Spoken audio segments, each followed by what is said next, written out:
Good morning.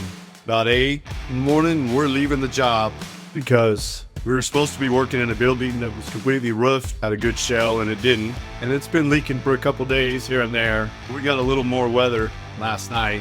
It filled up all our stuff. The general contractor said, hey, we can't work with water on our stuff. So I got a little pissed off. Been leaking for 3-4 days. Now all of a sudden, we can't work with water. Kind of irritating. They want us to push, but now all of a sudden they don't. And I understand we can't have water into there, but it was okay 2 days ago, 3 days ago, but not today. Just half-assed stuff being done. Concrete guys, they're the type we get it done no matter what. Otherwise, if the concrete gets hard, you kind of quit working. Can't do that. You have to get it done no matter what. I get irritated to pull off of a job. We'll be back in a few days, and we'll get it done. When it snows the day before and the roof's not roofed in, all our stuff filled up again with water. The foam is floating 3 inches of water underneath the foam. We have to pull all the foam out, all the bar out, dry it, put it all back. They said the roof was done, but it's not. We're finally gonna get a pour at the grocery store we've been doing. They had to order new foam. A couple days later, we got it. We put it all back in, put the rebar back on top. We're finally getting ready to pour that.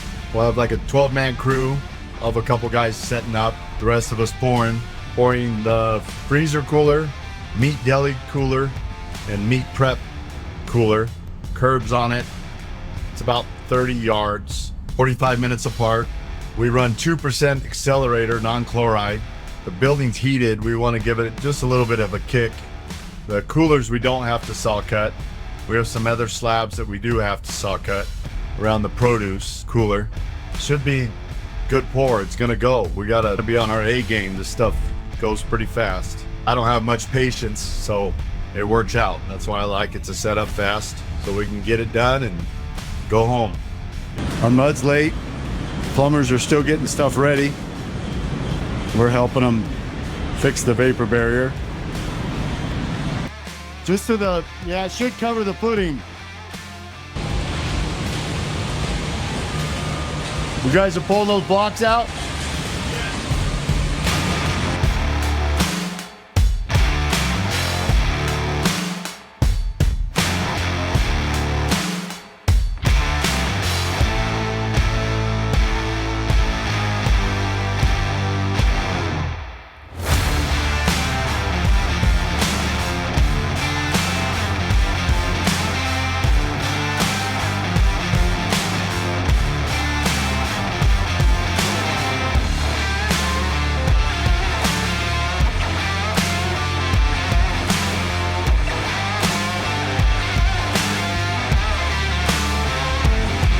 We do our wall lines, we float them, and then we margin trowel them all, just in case this stuff sets up a little too fast. We have 2% Accelerator in it, and the building's heated.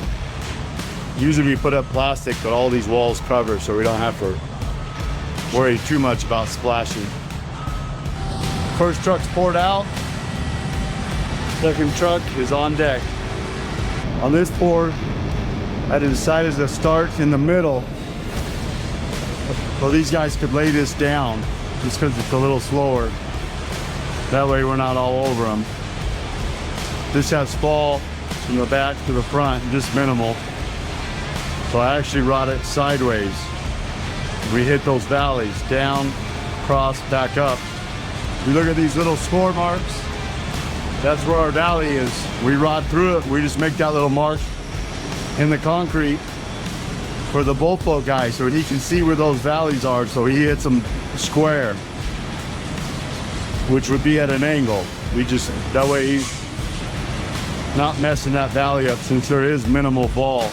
But we go sideways, 2 bays, and then I kind of come out the middle where it's a little flatter, right to this trench drain.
when you're machining, you want to make sure you cross your patterns up. So it's the opposite every way, every time, or 45. Then you also want to make sure you're taking out footprints. You don't want to leave any kind of footprint, not even a hole or anything. Some people think, oh, I can get back. I'll get it out later. Well, sometimes you don't have later. Then you have a little bit of a problem. You want to make sure all your footprints are always out. When you're running the machine, you want to run it as slow as you can, as flat as you can, keeping the blades flat. The flatter, the better. The slower, the better. So as the concrete starts setting up, you have to speed the machine up, and you have to angle those blades a little more. If you angle them too much, it'll chatter on you, and then you can't get it out. It's really hard to get out. So this is setting up a little bit. I'm going to speed it up a little. This machine I'm using is a Husqvarna. I think it's one of the best machines to use. One, because you can run it really slow. The other reason, when you turn it down all the way, it won't spin on you. So you can let go of it. The only bad downfall is you can't tilt it up to clean the blades, or the oil leaks into the motor. And it's a pain in the ass, and you can't get it started. So you gotta lift it with a small forklift, or have a bunch of guys hold it up in the air. When you're running a machine, you lift up to go left, you push down to go right. If you try to muscle it, you're gonna run out of strength. So if you're doing it right, you barely even have to hold on. If you're doing it wrong, you have to really hold on. Machining, you want a nice pattern, and then each time that I get to a wetter section, I'll switch my pattern up.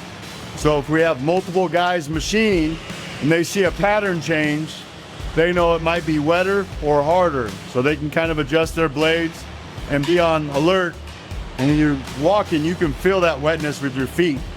So you got to kind of be sensitive. When you're doing a double trowel machine, you can't feel that. So usually I'll get off and walk and see where the wetness is. That's what you're looking for. But you want a nice clean pattern all the way down. These guys are on sliders. We use knee boards when it's wet, and we use sliders when it's a little harder. We're just cleaning up that edge, making it nice. The machine has a hard time getting that close, especially when it gets harder. The heavy part of the machine is more in the center, so the outside doesn't hit as good. So we got guys hitting it on sliders. When you're using a walk-behind machine, you want to make sure you have the right boots. You don't want to heel on them, so we get wedge boots. They work a lot better. All right, kind of wrapping up this grocery store, the back of the house. Getting it all done. Today's the last day. We've had some ups and downs. We've had roofs leaking, all kinds of stuff. But the pumping turned out really good. That's gonna wrap it up for today. And this video, check out my next video. Please like and subscribe. For the older guys, gotta hit that subscribe button and it'll show you when the next videos come out. Put them out every Sunday. Remember, I'm not the best, but there's nobody better.